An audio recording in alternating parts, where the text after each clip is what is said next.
Olá, acadêmicos, bem-vindo a mais um episódio do nosso podcast, diretamente dos estúdios da Fili Comunicação.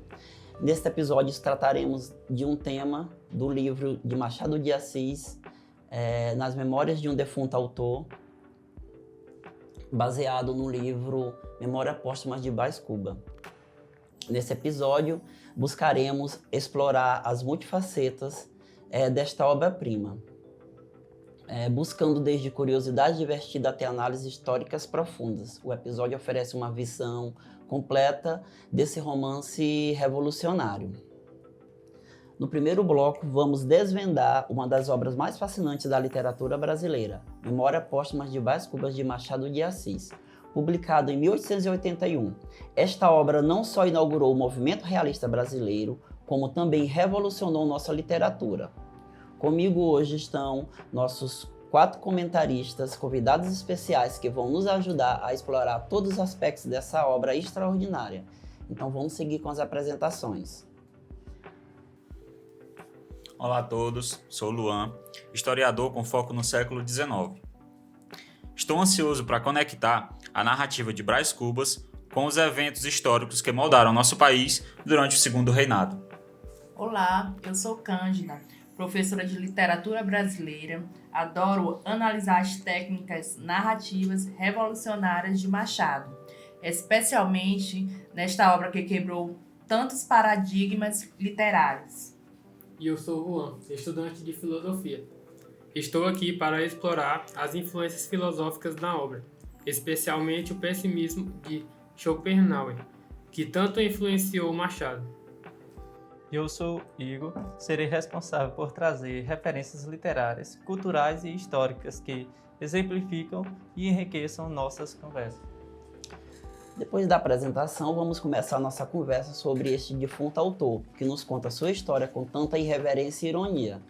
Quem quer dar o pontapé inicial sobre o que torna esta obra tão especial? Eu começo. As características mais marcantes deste romance é, sem dúvida, seu narrador. Imaginem só, um defunto que resolve contar sua vida após a morte. Isso era completamente revolucionário para a época. Esta técnica, que Machado chamou de defunto autor, permite uma liberdade narrativa impressionante, já que Brás não tem mais compromissos sociais ou preocupações com sua imagem. Exatamente, e isso relaciona-se diretamente com a filosofia pessimista de Schopenhauer. Ao narrar depois da morte, Brás consegue despir-se das ilusões que mantemos em vida. A famosa dedicatória: ao verme que primeiro roeu as frias carnes do meu cadáver, já estabelece esse tom nihilista e irônico. Interessante notar que essa escolha narrativa também permitiu a Machado criticar a sociedade brasileira do século XIX sem sofrer grandes represálias. Afinal, quem poderia se ofender com as palavras de um morto fictício? Vocês sabiam que essa técnica narrativa foi tão inovadora que antecipou recursos que só seriam amplamente utilizados no modernismo décadas depois? Para exemplificar essa inovação, vale lembrar que Machado se inspirou em autores como Laurence Sterne, autor de Tristram Shandy, que também usa um narrador que quebra a quarta parede e brinca com o tempo narrativo. Essa técnica só viria a ser amplamente adotada-se no modernismo brasileiro, com autores como Guimarães Rosa e Clarice Lispector. Muito bem, essa conexão é excelente. Isso mostra como Machado de Assis foi percussor. Cândida, você quer acrescentar mais algo? Sim. Só reforçando que essa estrutura fragmentada e a voz do narrador são tão modernas que parecem até um romance contemporâneo, o que é incrível para uma obra do século XIX. Outro aspecto fascinante é a estrutura do romance, 160 capítulos curtos, alguns com apenas um parágrafo ou 2 páginas. Essa fragmentação torna a literatura incrivelmente dinâmica e moderna. É quase como se Machado estivesse prevendo o Twitter no século XIX. É uma boa analogia. E não podemos esquecer que essa estrutura reflete perfeitamente a volubilidade do protagonista, que pula de um assunto a outro, assim como saltou de um interesse a outro durante toda a sua vida. Então a gente pode observar que nessa questão da estrutura e modernidade, Machado quebrou completamente o modelo realista francês, que exigia narrativas em terceira pessoa e ordem cronológica. Ele apostou na primeira pessoa e num tempo totalmente psicológico. A vida de Brás Cubas coincide com momentos cruciais da história brasileira. Ele nasce por volta de 1805, vive através da independência, do período regencial, do Segundo Reinado e morre em 1869. Sua existência é praticamente um passeio pelo século XIX brasileiro. Então, como essa contextualização histórica aparece na narrativa, Luan? De forma sutil, mas constante. Machado não faz grandes digressões históricas, mas insere elementos como a epidemia de febre amarela, de 1850, o Manifesto Republicano, de 1870 e a Lei do Ventre Livre, de 1871. A história não é apenas um pano de fundo, mas determina os estágios da vida do protagonista.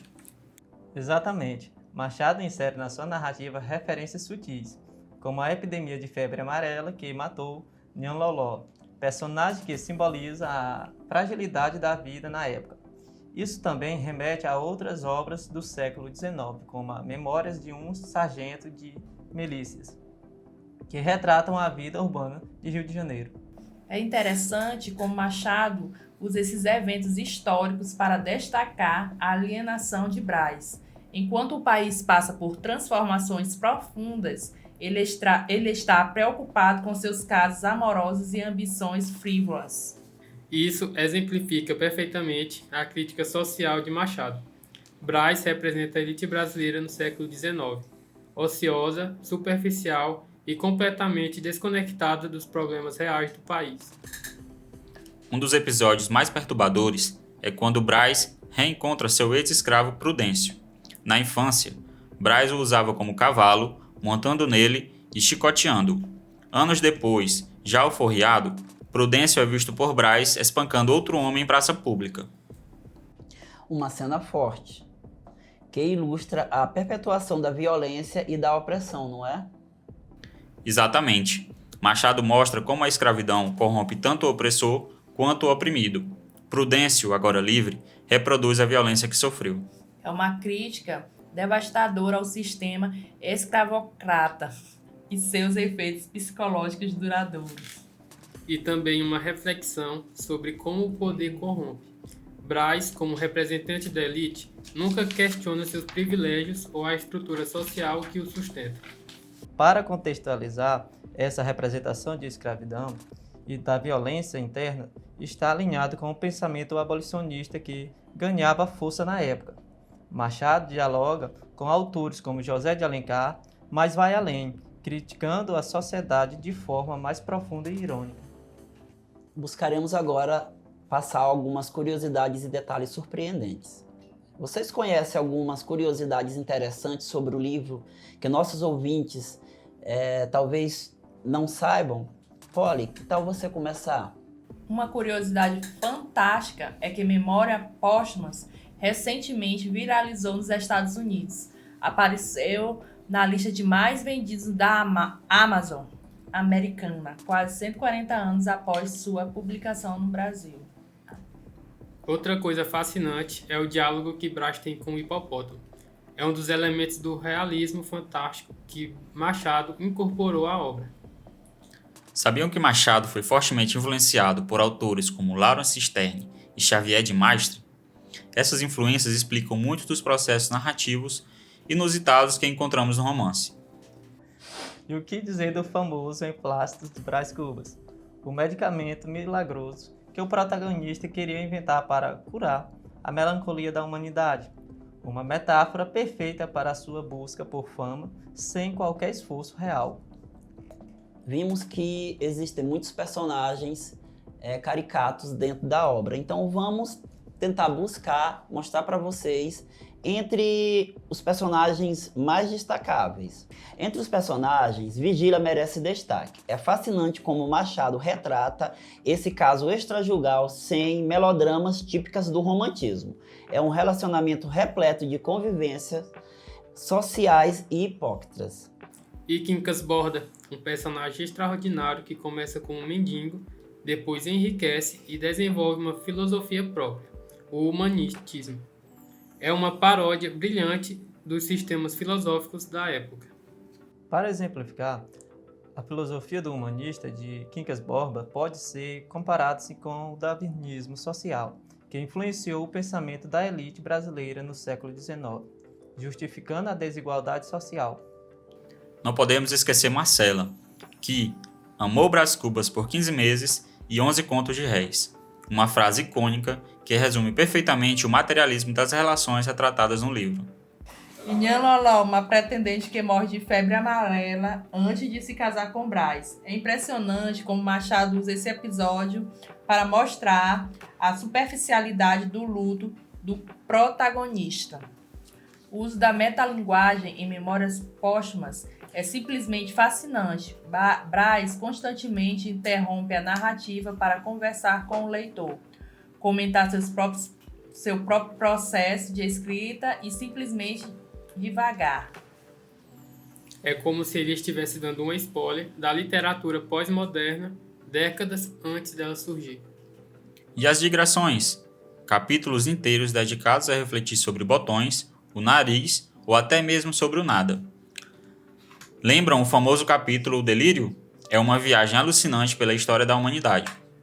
Um exemplo clássico é o capítulo das negativas, onde Brás afirma que o seu maior efeito foi não ter filhos, para não transmitir a miséria humana. Essa reflexão é um marco de pessimismo machadiano e dialoga com o niilismo europeu do século XIX. O humor de Machado é sofisticadíssimo. Ele consegue ser profundamente filosófico e hilariante ao mesmo tempo. Como quando Brás observa que seu funeral teve 11 pessoas, 11 amigos, e logo emenda: verdade é que não houve cartas nem anúncios. Acresce que chovia peneirava uma chuvinha miúda, triste e constante. A ironia é devastadora. Ou quando ele detalha a genealogia dos Cubas, de forma pomposa, só para concluir que seu ancestral era um simples tonoeiro, um fabricante de tonéis, que adotou o sobrenome ao ver um par de Cubas. E a forma que ele concluiu a obra: não tive filhos, não transmiti a nenhuma criatura o legado da nossa miséria.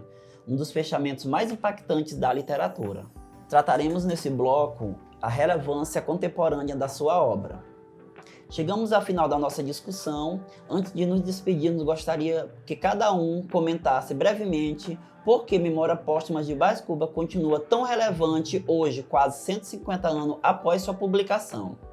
Para mim, a sua relevância está na crítica social, que permanece atual. A elite desconectada, a desigualdade social, o preconceito, infelizmente muitos desses problemas ainda persistem no Brasil contemporâneo.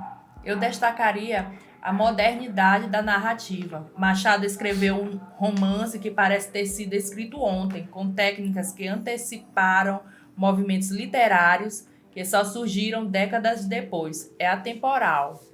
Na minha visão, é uma profundidade filosófica. As reflexões sobre a vaidade humana, o egoísmo, a busca por reconhecimento, são questões universais que continuam ressoando com os leitores de qualquer época. E as inúmeras referências e conexões culturais tornam o livro uma obra rica e inesgotável para o estudo e interpretação. Eu concordo com todos. E acrescentaria a genialidade de Machado em criar uma obra que é simultaneamente brasileira e universal. Ele captou a essência de nossa sociedade, mas também da condição humana como um todo. Então, finalizamos, queremos agradecer a todos que nos acompanharam nesta jornada pelas Memórias Póstumas de Brás Cubas, nesse episódio do nosso podcast. Esperamos que esta conversa tenha despertado ou renovado seu interesse nesta obra-prima da literatura brasileira.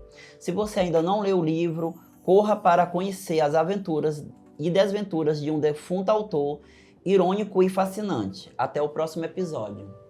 Foi um prazer imenso participar dessa conversa com vocês. Obrigada pela oportunidade. Essa é uma das minhas obras preferidas. Até a próxima, ouvinte. Continue explorando as maravilhas da literatura.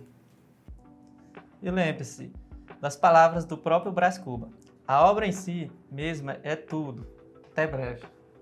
Até breve. Até breve. Até breve.